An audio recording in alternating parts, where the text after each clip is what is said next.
আলাইকুম প্রিয় দেশ ও বিদেশ থেকে যারা এই ভিডিওটা দেখছেন, দেখেন কাঁঠাল দিয়া কি করা হয়।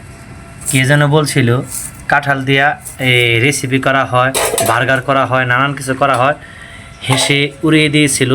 কিন্তু এখন বাস্তবে বলা যাইতেছে কাঁচা কাঁঠাল দিয়ে অনেক কিছু করা যায়। হ্যাঁ, সবই হয়, কিন্তু এখন দেখা যাইতেছে পাকা কাঁঠাল দিয়ে কি করা যায়। দেখেন, আমার সাথেই থাকেন আর ভিডিওটা লাইক শেয়ার করে দিয়ে দেখতে থাকেন। দেখেন এই যে কাঁচামরিচ, এই যে পেঁয়াজ ফলতাছে। এখন কাঁঠাল দিয়ে এখন এটা কাঁঠালের রেসিপি হবে, পাকা কাঁঠালের রেসিপি। কিভাবে রেসিপি তৈরি করা হয় এবং কেমন সুস্বাদু, খাইতে কীরকম লাগে, এটা বানানোর পরে আমরা টেস্ট করব। তারপর আপনাদের উদ্দেশ্যে আমি এটা পরিবেশন করব। দেখবেন আপনারা বাসা এগুলা করবেন, কীরকম হয় নিজেও টেস্ট করবেন। যখন অবসর সময় থাকে তখন এটা করবেন।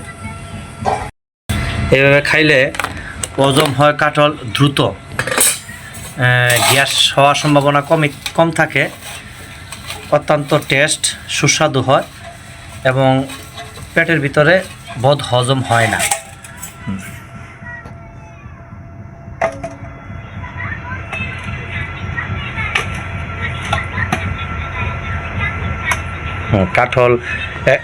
কাঁঠালের বিচি অর্থাৎ কাঁঠালের কুশ, আমরা গ্রাম্য ভাষা যাকে কুশ বলি, সেটা এখন উত্তোলন করা হইতেছে।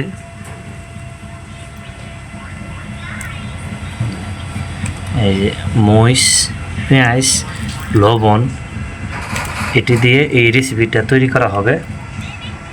তারপর পরিবেশন করা হবে।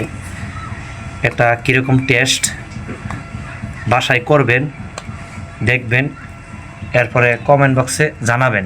আমরা নতুন নতুন ভিডিও নিয়ে আসতেছি, আগামী ভিডিওতে আরও নতুন কিছু পাবেন।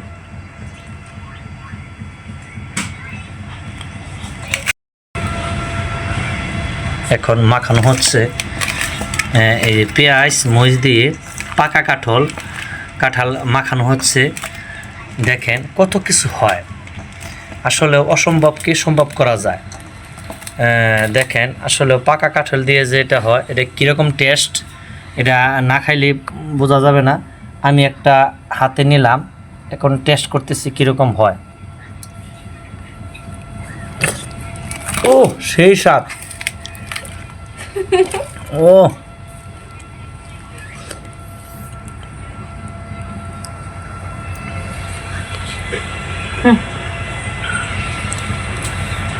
এখন খাওয়া দাওয়া চলতেছে, সেই টেস্ট বাসায় করবেন এবং খাবেন। কমেন্ট বক্সে জানাবেন কীরকম টেস্ট হইল। ও সেই স্বাদ, বিরাট টেস্ট।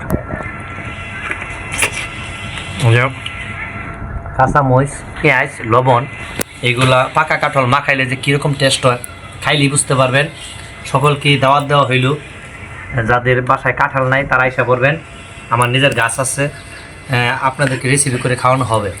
আরও নতুন নতুন ভিডিও আপনাদের মাধ্যমে ছাড়া হবে, খাইবেন আর আমার কমেন্ট বক্সে জানাবেন কীরকম হইল। অত্যন্ত স্বাদ, খুবই টেস্ট, খুবই ভালো। খাইবেন আর দেখবেন। আহ